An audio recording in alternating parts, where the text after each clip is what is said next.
If we review the official history books, we will find that this period after the reset is called the Enlightenment, or Age of Enlightenment. The world was entering a significant intellectual and scientific transition, and at that point, I can agree with the official books, since it was the time when the custodians began the repopulation of the continents. Curiously, at the same time, new theories about the nature of the Earth and the universe were emerging, coinciding with the introduction of the new humanity into the lands that had been emptied and repopulated after the final cleansing of Great Tartary. Although it was not something new, as they had done it several times before, this reset was truly symbolic and full of mysteries. It opened the way to another form of restriction and manipulation in the human colony by the parasitic colonizers. How was the repopulation of the new humanity carried out? The custodians and the Anunnaki selected the breeding of babies in their advanced laboratories. This was carried out in parallel while the Great War was being fought. The choice was based exclusively on genetics. They had to meet previously stipulated physical, intellectual, and emotional characteristics. They also used accelerated incubation so that they would be ready quickly and could be introduced into the known continents.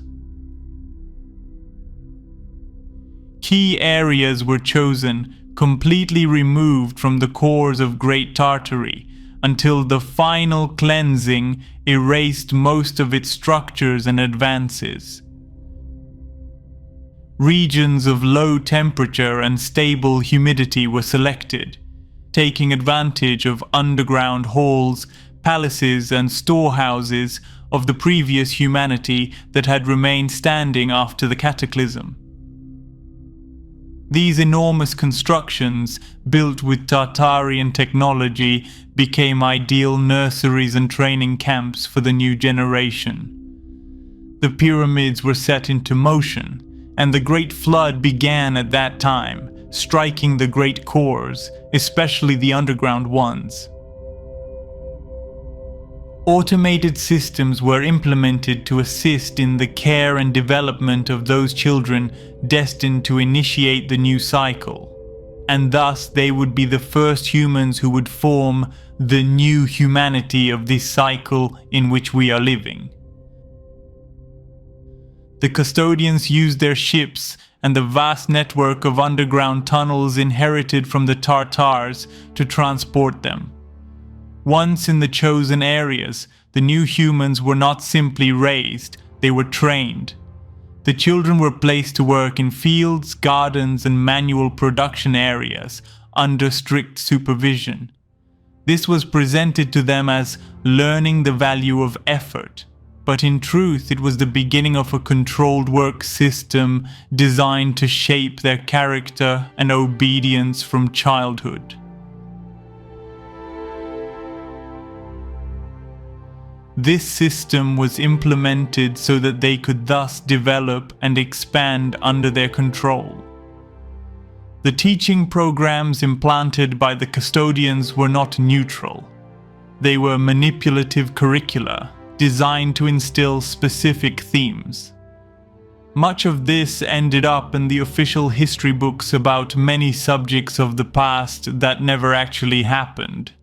This excludes many of the religious texts that were brought by surviving Tartars, ancestral humans infiltrated, and other beings from around to recover the human connection with the celestial lands to overcome the mental noise created by the custodians in this cycle, to understand the human importance in history, the lands beyond the first dome, and many other subjects that have been or are still being manipulated.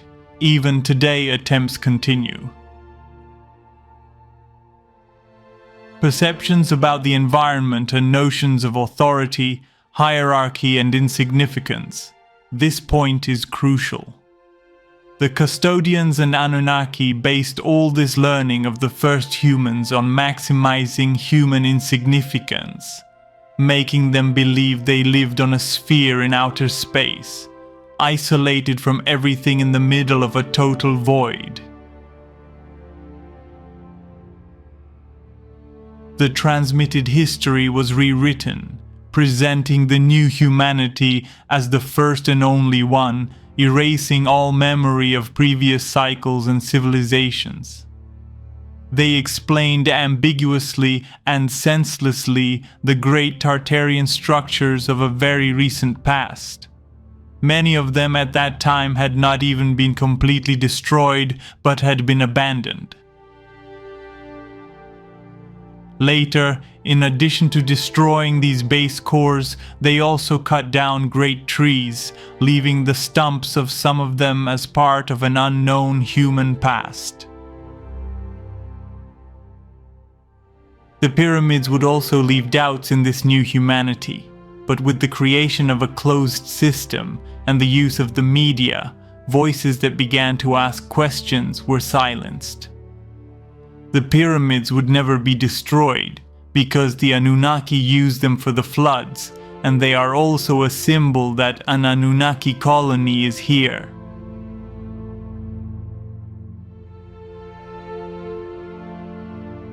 At the same time, the genetic modifications introduced in the laboratories went beyond physical appearance. One of the main interventions was the atrophy of the pineal gland, which in previous humanities had functioned as a central organ for intuitive perception and direct connection with the source. This atrophy left humans more dependent on external stimuli and unable to perceive certain planes of reality. In its place, a new pattern of neural activity was implanted, the so-called human mental noise, a constant interference transmitted by frequencies emanating from the combined system of the invisible dome projector and the ice walls.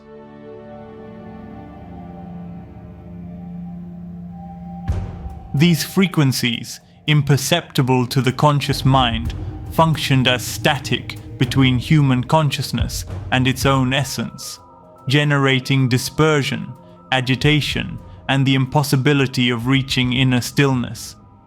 It is a way of generating questions, memories, and all kinds of worries that often lead humanity to take actions that in a state of quiet and calm it would not carry out.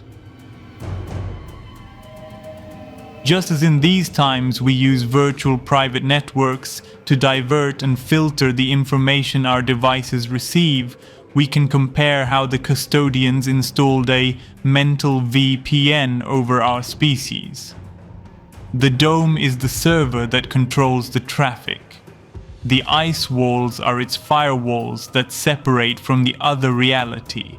And the mental noise is the interference they added to make the path of connecting to the original source very complex without first passing through these filters.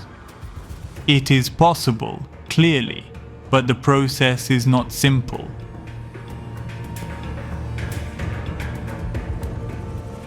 With the passage of time, these communities created under such legacy and adaptation grew.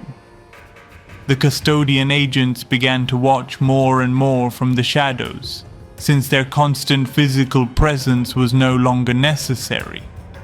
The children, trained to obey and to accept a rewritten reality, became adults who reproduced and expanded this manipulated society across the continents, firmly believing that they were the first humans of a new age of enlightenment. The grandeur of the old Tartarian structures, palaces turned into schools, underground halls transformed into training camps, domes adapted as false temples of science, remained as silent witnesses of a civilization erased from collective memory, now used as the cradle of another. Thus we were torn from our memory of the true struggle of humanity, and the giants to free themselves from this yoke. The true colonizing enemy was erased, and now we seem to be floating between absurd wars among ourselves over ideologies often imposed without seeing our true spiritual potential. Thus, the repopulation of 1729 was not only the introduction of a new population, it was a total reset of body, mind, and perception, a carefully orchestrated program in which even the invisible frequencies of the sky and the ice walls conspired to keep the new humanity disconnected from its true past and from the vast organic structure of which each dome world is nothing more than a cell. I invite you to review my book series called TERRA-INFINITA, where you will find much more detail about all of this.